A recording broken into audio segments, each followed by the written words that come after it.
पति ब्रह्मचारी।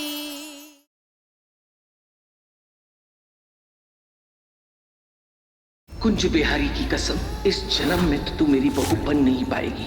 तेरे कारण जो मैंने दुख सहे हैं उनका बदला मैं चुन चुन कर निकालूंगी। अब खड़े खड़े मुंह क्या देख रही है?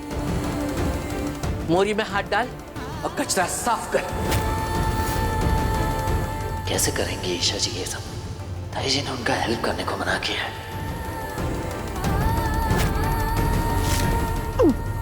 ताई जी मैं कर देती हूँ, भाभी ने ये सब कभी पहले नहीं किया है, उनसे नहीं हो पाएगा। तू बड़ी हिमायती बन रही है और तुझे काम पे जाना है, देर नहीं हो रही? चल अंदर। हाँ माँ, आप एकदम सही कह रही हो। और वैसे भी इस घर का तो नियम है ना, जो करता है वही भरता है। अब वो करेंगी तभी तो सीखेंगी। ए रिया, बकवास बंद कर। ये कोई मजाक का टाइम नहीं है। अरे वाह सूरज, बड़ी फिक्र हो रही है तुझे। तू तो बिल्कुल पूरन के जैसा हो गया, जोरू का गुलाम, और वो भी इतनी जल्दी। बस मौका चाहिए मम्मी जी को हर बात पे मेरी टांग खींचने का। सूरज भैया, आपको बिंदिया दीदी ने राशन की दुकान पर बुलाया है, कुछ सामान उठाना है। अब सूरज जाना, उस बेचारी को क्या मदद चाहिए, जा जा।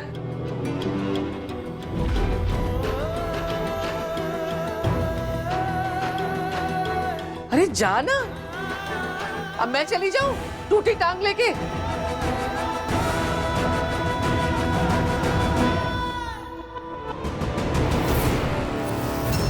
कहाँ भाग रही है? ये गंदगी कौन समेटेगा? तेरी दादी। चल शुरू हो जा।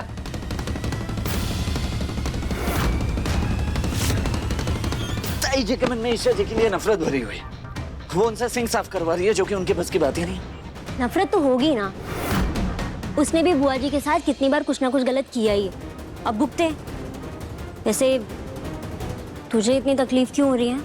तकलीफ नहीं हो रही है, बुरा लग रहा है। अरे उनके साथ जो कुछ भी हुआ है कम बुरा हुआ है क्या? और ऊपर से अभी जो हो रहा है वो कम बुरा है। बस देवरानी जी, ऐसे सिंक में हाथ डालो और ऐसे पकड़ के सारा कचरा ना बाहर निकालो। लेकिन उससे पहले ना ये पानी ना बाल्टी में भर दो। हाँ, ये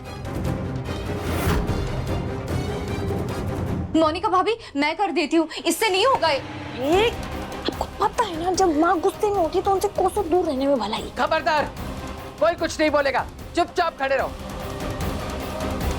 सारी आफत की जड़ ये लड़की है, इसलिए सफाई भी यही करेगी।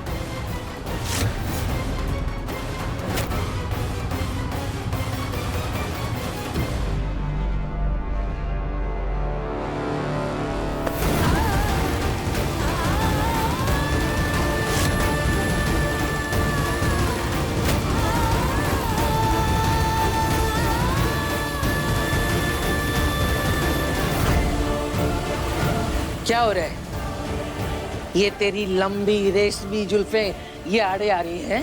हैं? इनका भी नाखूनों के जैसे इलाज करना पड़ेगा। नहीं नहीं, मैं करती हूँ साफ, मैं करती हूँ। हाँ तो कर। ग्लव्स मिल सकते हैं? ये तेरा महल नहीं है महारानी बिटिया जी, ये जहाँ सबके सब ग्लव्स पहनकर घूमते हैं, ये हमारा घर है। यहाँ हर आदमी खुले हाथों से काम करता है। चल शुरू हो जा।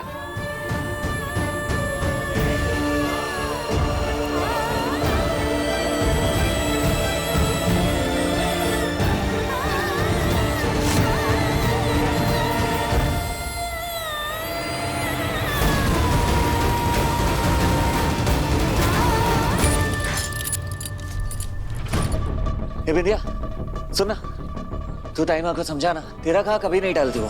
मैं खुद चाहता हूँ कि ईशा जी यहाँ से चली जाए। खुद मौका ढूंढ रहा हूँ कि कुछ भी करके उन्हें समझा बुझा के यहाँ से भेज दूँ। परियों जैसी जिंदगी थी उनकी, और उनसे यहाँ ऐसे काम करवाना, सच बता रहा हूँ, पाप है। सरला बुआ जब किसी के पीछे पड़ जाती है ना, तो वो किसी की नहीं सुनती, मेरी भी नहीं।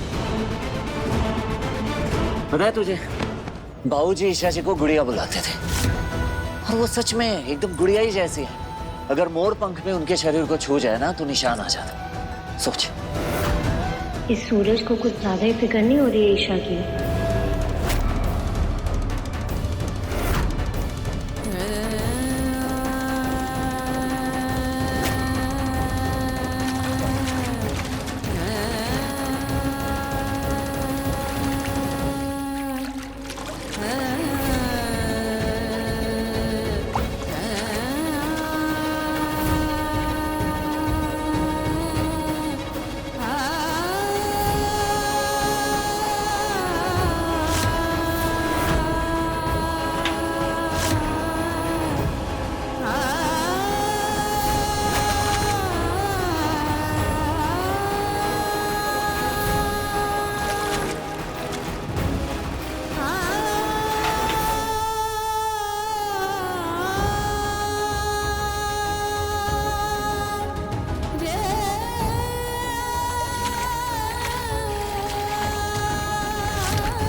रुई से भी सॉफ्ट नाजुक हथेलियां हैं उनकी, कभी नंगे पांव उनके जमीन पे नहीं पड़े। गुलाब की पंखुड़ियों जैसे सॉफ्ट गुलाबी पांव हैं उनके। बड़ी नाजों से पली है यार। तो ये बताना यार बिंदिया, कैसे यहाँ ये सब मैनेज करेंगी? रुई जैसे हाथ, गुलाब जैसे पाँव। 2 दिन की शादी में सब कुछ नोटिस कर लिया ना तूने?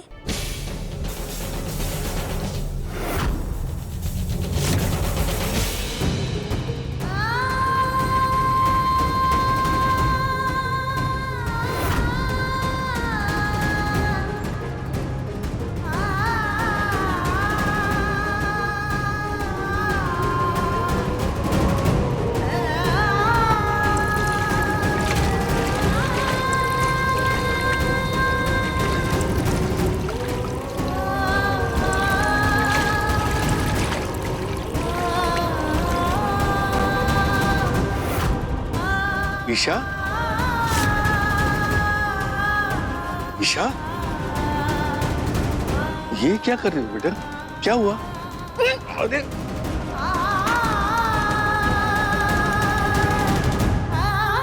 ए महारानी जी, नौटंकी छोड़, वापस आ।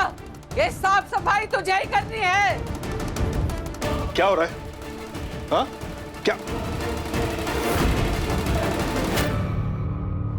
ओहो चाचा जी, 5 मिनट लेट से आते तो क्या चल जाता इनका। क्लाइमेक्स तो रह ही गया। ये क्या? हाँ? क्या हो रहा है? चाचा जी वो माँ ईशा से सिंक साफ करवा रही थी।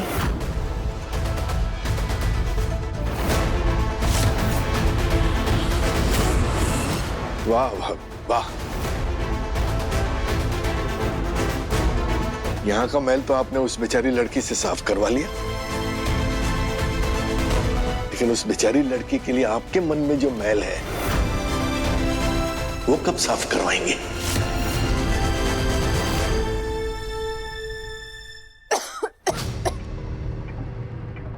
अरे अरे अरे, आजा आजा आजा बेटा, इधर बैठ। मैं आराम से।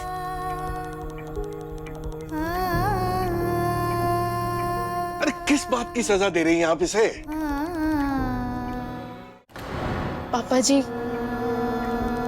कोई बात नहीं। नहीं बेटा, जो गलत है सो गलत है, फिर वो गलती चाहे बड़े ही क्यों ना करें।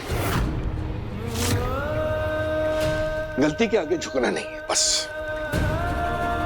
भाभी, आपका गुस्सा, आपकी नाराजगी, आपकी नफरत सब अपनी जगह है, लेकिन आप उसे गलत तरीके से निकाल रही हैं। अरे अगर एक पत्नी अपने पति के साथ बाहर खाना खाने चल गई तो इसमें कौन सा बड़ा गुनाह हो गया? आपको नहीं लगता कि नई बहू को इस हालत में लाकर हम अपने ही नजरों में छोटे हो गए हैं?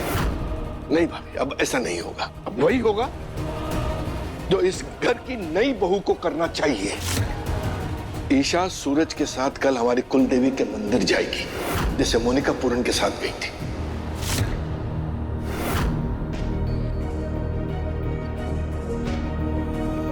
भाभी, नए जोड़े को नई जिंदगी शुरू करने का आशीर्वाद मिलना चाहिए, सजा नहीं।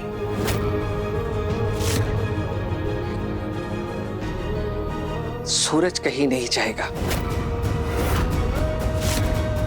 किस हक से जाएगी ये? मैंने तो इसे बहू माना ही नहीं। अरे आप उसे अपनी बहू मान चुकी है भाई, उसे बहू का मान दे चुकी है, उससे पहली रसोई बनवा के। इस घर में उसके रहने का हक है, अब वो हक आपने ही दिया है उसे, इसीलिए तो सभी की तरह, बाकी लोगों की तरह उसे भी गलती पर सजा मिली। कुछ नहीं, कल ईशा और सूरज कुल देवी के मंदिर जाएंगे आशीर्वाद लेने, बात खत्म।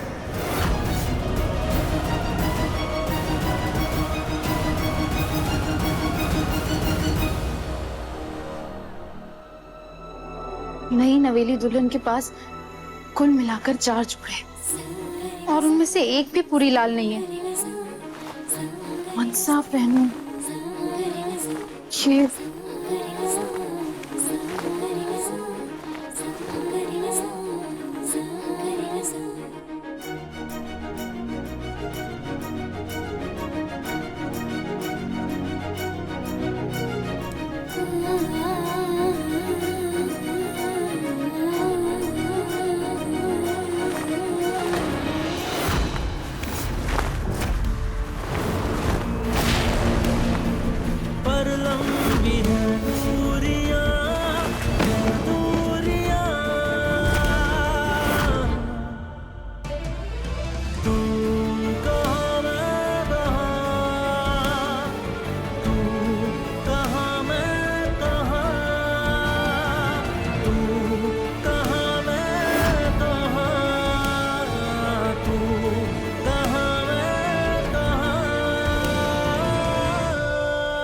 लगी तो नहीं ना आपको? तुम नहीं होते तो शायद लग जाती। Thank you. सूरज। हाँ बोलिए। सूरज, एक्चुअली मैं सच में बहुत परेशान हो गई हूँ। चलो देर सही, कम से कम अक्ल तो आई ही नहीं। अरे इस सिचुएशन में आप क्या, आपकी जगह कोई भी लड़की होती ना, परेशानी हो जाती। रियली तुम मेरी परेशानी समझ पा रहे हो? कमाल करती है, मैं नहीं समझ पाऊंगा तो भला कौन समझ पाएगा, इसलिए तो कह रहा हूँ मैं। कहो मत, तुम सच में मेरी हेल्प करोगे? अरे मैं तो डे 1 से कह रहा था कि इसका सोल्यूशन मेरे पास है। अब भी लेकर चलता हूँ आपको बाबूजी के पास, चलिए। पापा? पापा क्या करेंगे इसमें? उन्हें क्या फर्क पड़ता है मैं कौन से रंग की साड़ी पहनकर तुम्हारे साथ जा रही हूँ? साड़ी बीच में कहाँ से आ गई? साड़ी बीच में नहीं आई, साड़ी यहीं पर है। पर मुझे पूजा के लिए कोई भी साड़ी पसंद नहीं आ रही। सूरज, बुरा मत मानना, पर मैं जानती हूँ तुम्हारे पास ज्यादा पैसे नहीं है, पर क्या तुम कैसे भी मैनेज करके मेरे लिए एक अच्छी सी लाल साड़ी ला सकते हो? कल हम कुलदेवी के मंदिर जा रहे हैं ना, तो मैं चाहती हूँ कि लाल रंग की साड़ी पहनकर जाना ही अच्छा होगा। तो आप कब से ये साड़ी के लिए परेशान हो रही थी? हाँ, और नहीं तो क्या। और ये लाल रंग की साड़ी के साथ मैचिंग बैंगल्स, झुमके, बिंदी और लिपस्टिक वगैरह भी ले आना। हम पहली बार कुलदेवी के मंदिर जा रहे हैं ना, तो उन्हें प्रसन्न भी तो करना होगा। एक्सक्यूज मी मैडम, हम कुल देवी के मंदिर जा रहे हैं और कुल देवी माता के पास इतना वक्त नहीं है कि आपकी लिपस्टिक, बिंदी, मैचिंग बैंगल्स चेक करने का। हाँ? वो तन के कपड़े नहीं, मन के भाव को पढ़ती है, समझ रही हैं? बहाने मत बनाओ। साड़ी नहीं लाकर दे सकते तो मना कर दो, पर मैं कुलदेवी के मंदिर लाल कपड़े में ही जाऊंगी। तुम भी अजीब हो, इतना भी नहीं जानते कि सुहागन का रंग होता है लाल।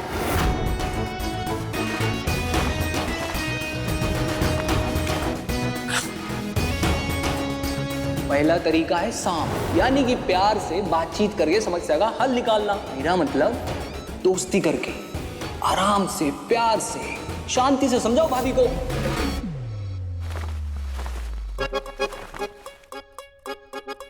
ठीक है, आपको साड़ी के साथ साथ जो भी चाहिए उसका लिस्ट बना के दे दो मुझे, मैं लेकर आऊंगा। ज्यादा कुछ नहीं, मैचिंग नेल पेंट भी ले आना बस।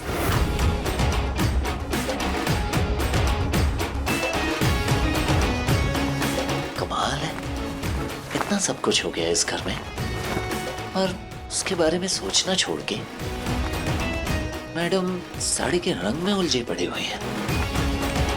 पता नहीं क्या होगा इनका, कसम से। कुछ कहा? हाँ? मैं भला क्या कह सकता हूँ? कुछ नहीं, वो लिस्ट दे दीजिए मुझे, प्लीज, मैं मार्केट से लेकर आ जाता हूँ। हाँ?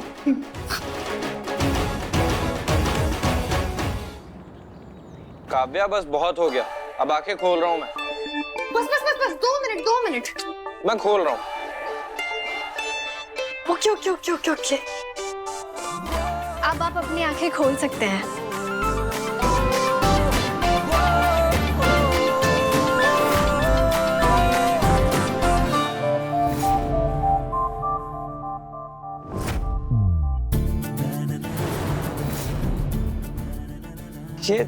ये सारे फोटोग्राफ्स तुम्हें कहाँ से मिले? खुशबू भाभी ने दी थी। अब आप अपनी फोटोज देखकर पूरी तरह मोटिवेटेड रहेंगे और बहुत जल्द अपने पाँव पे खड़े भी हो जाएंगे।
दुकान से सारी सामग्री ले आया हूँ पूजा की, और अब इसका क्या करना है यही समझ नहीं आ रहा।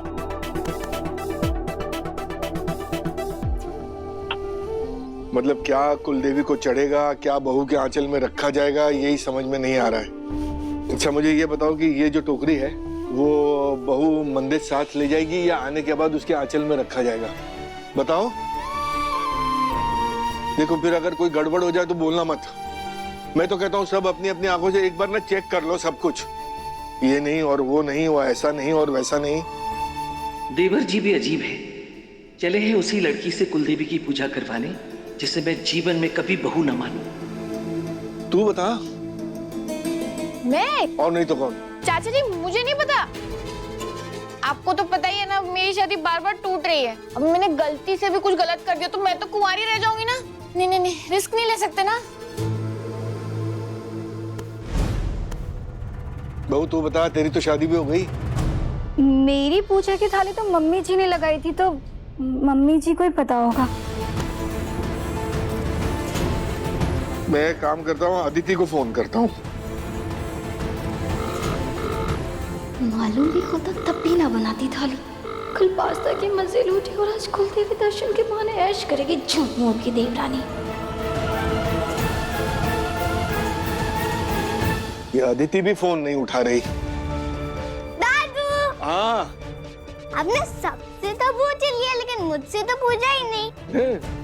मैं इंटरनेट बाबा से पूछ के बताता हूँ कि और क्या क्या चाहिए। अरे बेटा, तेरे इंटरनेट बाबा जानकारी तो दे देंगे,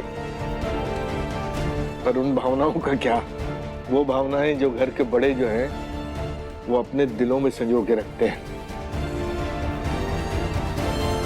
जा बेटा खेल तू, शाबाश।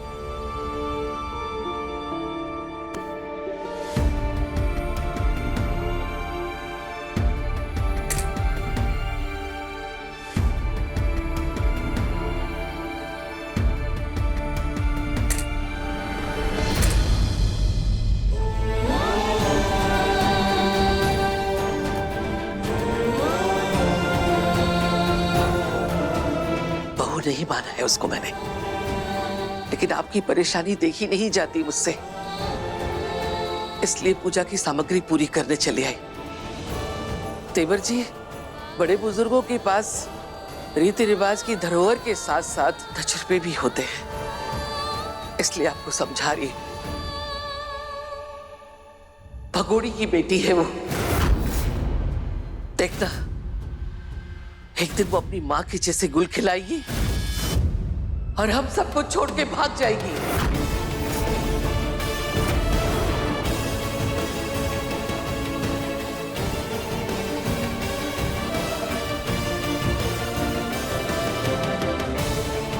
आप भी देख लेना,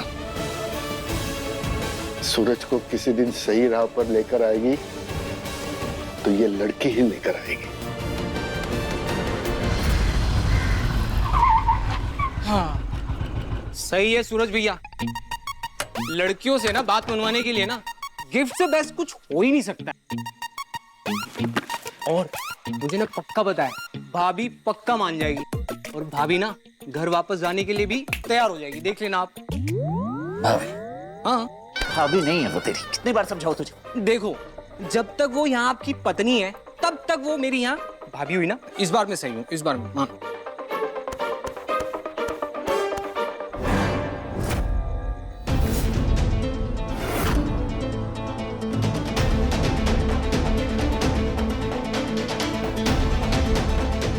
अगर इसने देख लिया कि मैं साड़ी लेकर आया हूँ तो यहीं हंगामा करके पूरा मोहल्ला इकट्ठा कर लेगी और ताई माँ से शिकायत करेगी 100 लाख। बैग में क्या है? हाथी है, सवारी करेगी। बैग में क्या है? तो बैग में मेरा सामान होगा, और क्या होगा? हाँ और क्या। अरे ब्रह्मचारी का सामान है भाई, और वैसे भी किसी कुंवारी लड़की की तो इस पे नजर तक नहीं पड़नी चाहिए। हाँ अच्छा क्या कर? अब तो मैं देख कर हूँ।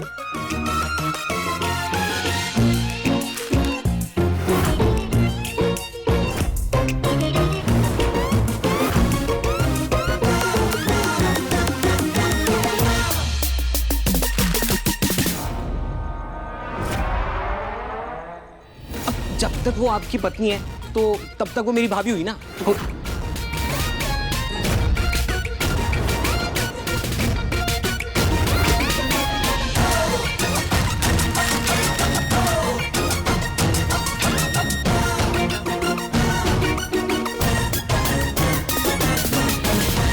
हो गई तेरी तसल्ली? हाँ चल अब निकल यहाँ से। क्यों जाऊं? मैं सरला बुआ से मिलने आई हूँ।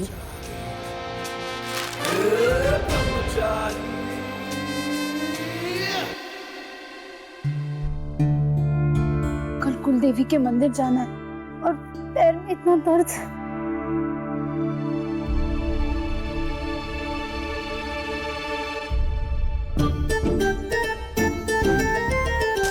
फूल कल की पूजा के लिए माला बनानी है क्या?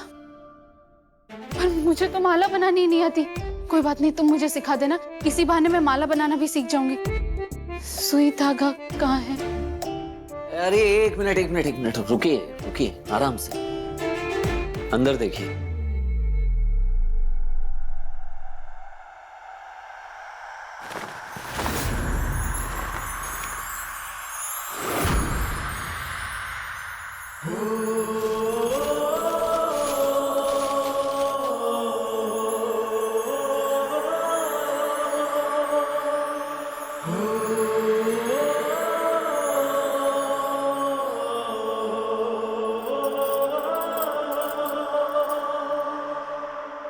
वाह, thank you so much Suraj, thank you.